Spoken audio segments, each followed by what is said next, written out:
ብቻዬን ግን አልሞት። አይ መድብል ምንም አይፈጠርም። ሁሉም እኛ እንዳሰብነው ሆኖ ወንድማችንን እናገኘዋለን። ዳፋ ያርግልኝ። ውስጤን ግን እንደዛ አይለኝም።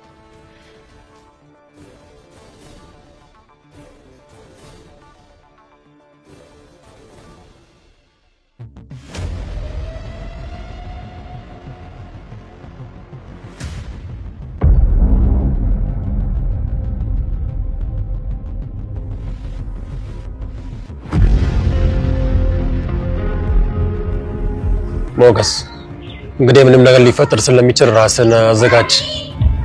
ችግር የለም።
መርብል ሌላ ታሪክ ውስጥ ገብቷል። አሁን በከባድ ሁኔታ እየተንቀሳቀሰ ነው ያለው። ቤተሰቦች መርብል እንግዲህ ማንንም እየሰማ አይደለም። ምንም ወደ ኋላ ማለት የለም። አሁን መርብል በከባዱ ተነስቷል። አሁን እንግዲህ ከዝና ጋር እንግዲህ ግልጽ የሆነ ጦርነት በይፋ ተጀምሯል። እንግዲህ በጣም አሳሳቢ ነገር ነው። ምን ይፈጠራል? በጣም አሳሳቢ ነገር ነው የሚሆነው። ቤተሰቦች ደፍሮና ቆርጦ በዝና ላይ የሆነ እርምጃ እንዳይወስድ እያደረጉ ነው ያሉት። አሁንም እንግዲህ ክፍል 82 ላይ መርብል እንግዲህ ዝናን ለመያዝ ወስኖ ተነስቷል። በዚህም እንግዲህ እሱ ያመጣው ሀሳቦች ምንድነው? በጣም እንዲፈራ ይሄን እንግዲህ አሁን ዝናም የሚፈልገው ይሄን ነገር ስለሆነ እሱም በሚገርም ሁኔታ መጥቷል። ይሄን እንግዲህ በቀጣው ክፍል ምን እንደሚፈጠር በቀጣው ክፍል አብረን የምናየው ነው። ውድ ቤተሰቦች እስከዛው ድረስ ይህን ቻናል ሰብስክራይብ ያላደረጋችሁ ሁላችሁም ሰብስክራይብ እያደረጋችሁ ቤተሰቡን ቤተሰብ ከሆናችሁ ደግሞ ይህን ቪዲዮ ላይክ እያደረጋችሁ እንዲሁም ለብዙ ሰው እንዲደርስ ሼር በማድረግ ፍቅራችሁን አሳዩልኝ። ውድ ቤተሰቦች ሌላው ምሳሌ ድራማ ካሳየው መሃል በጣም የገረመኝና እኔን በጣም የተመቸኝ ነገር ቢኖር ምንድነው የእፍራታ ስራ ነው። እፍራታ እንግዲህ መድኃኒት ጨመራ ዝናን እንቅልፍ እንድተኛና ዝናን ለማገድ ነበር ከመርብል ጋር የተስማማቸው። በጣም ደስ ይላል። ምክንያቱም ደስ የሚለው እኔ የፈራሁት ነገር ምንድነው ዝና እፍራታን ሲያጎርስ መድኃኒቱን እንደጨመረች አውቆ ያጎረሳት መስሎኝ ነበር። ግን እንደሱ አይደለም ሪያሊቱ። ዝና አላወቀም። ይሄ በጣም ደስ የሚል ነገር። ምክንያቱም ይሄን ነገር አወቀ ማለት ለእፍራታ ህይወት በጣም ከባድ ነው የሚሆነው። ቤተሰቦች እፍራታ እንግዲህ ብር ትወዳለች። በእርግጠኝነት ብር የምትወደው ደግሞ ማንም የላትም። ስለዚህ ይሄን ነገር ዝና አወቀ ማለት እሷን ሊገላት ሁላ ይችላል። አንደኛ ለእሷን መጥፎ ነው፣ ሁለተኛ ደግሞ በዚህን ያክል እንደ መርብል የሩ እንደሆነ ይደርሳል ማለት ነው። ይሄ በጣም ከባድ ነው። ቤተሰቦች እስኪ እፍራታ በማምለጧ ደስ ያላችሁት እና የተመቻችሁት ዝና ባለማወቅ ደስ ያላችሁ ይሄን ቪዲዮ ላይክ እያደረጋችሁ ኮሜንት ላይ የገባችሁ ሐሳብ አስተያየታችሁን አስቀምጡልኝ ውድ ቤተሰቦች። ምክንያቱም ይሄን ነገር ካወቀ እፍራታም ከዚህ በኋላ ኤፍራታ እንግዲህ አሁን በጣም እየሰራች ትገኛለች። ለብሩክ ፍለጋ በጣም መድብልን እየረዳች ትገኛለች። እቺ ኤፍራታ ደግሞ ለወደፊትም ለብሩክ መገኘት በጣም አስፈላጊ ነች። በጣም ትጠቅማለች ውድ ቤተሰቦች።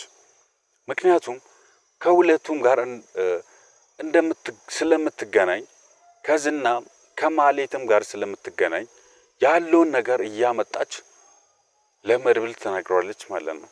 ይሄ ደግሞ ከመድብል ጋር እንደምትሰራ ዝናም ሆነ ማህሌትም እስቲል ነው ምንም ያውቁት ነገር የለም።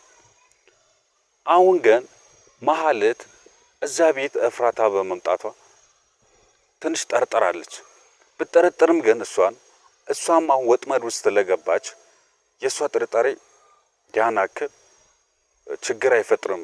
ምክንያቱም እዛው ስለሆነች ዝናም እሷ ላይ ሊጨመር ስለሆነ እሷ ብትጠረጥርም ያን ያክል ችግር አያመጣም።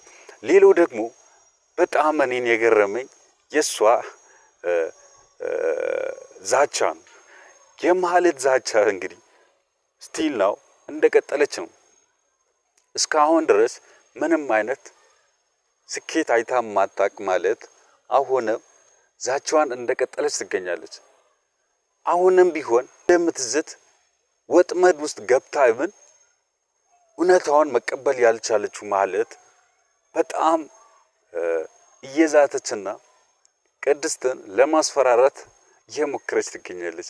እንግዲህ በጣም የሚያስቅና በጣም የሚገርም ነገር ነው።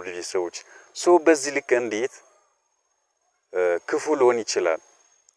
አሁንም ግን ምሳሌ ለምን አልሞተችም? እንዴት በህይወት ኖረች?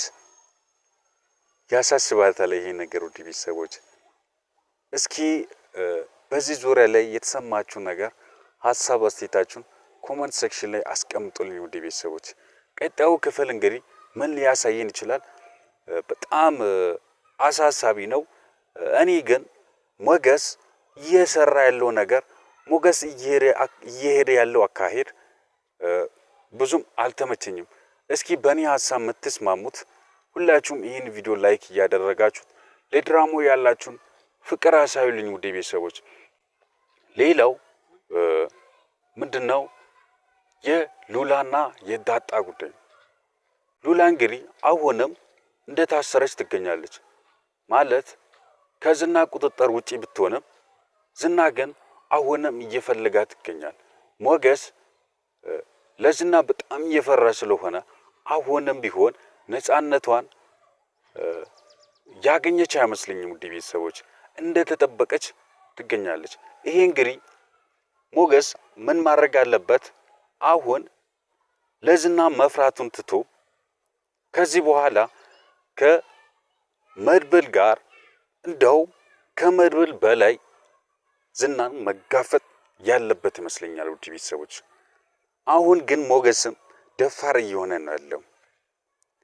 በዚህ መቀጠል አለበት እላችኋለሁ። ውድ ቤተሰቦች በእኔ ሀሳብ የምትስማሙት ሁላችሁም ይህን ቻናል ሳብስክራይብ እያደረጋችሁት ይህን ቪዲዮ ደግሞ ላይክ በማድረግ ፍቅራችሁን አሳዩልኝ። ውድ ቤተሰቦች በቀጣዩ ክፍል እስክንገናኝ ድረስ በያላችሁበት በዓለም ዳርቻ ሁሉ ሰላማችሁ ብዝት ይበልኝ። ቻው።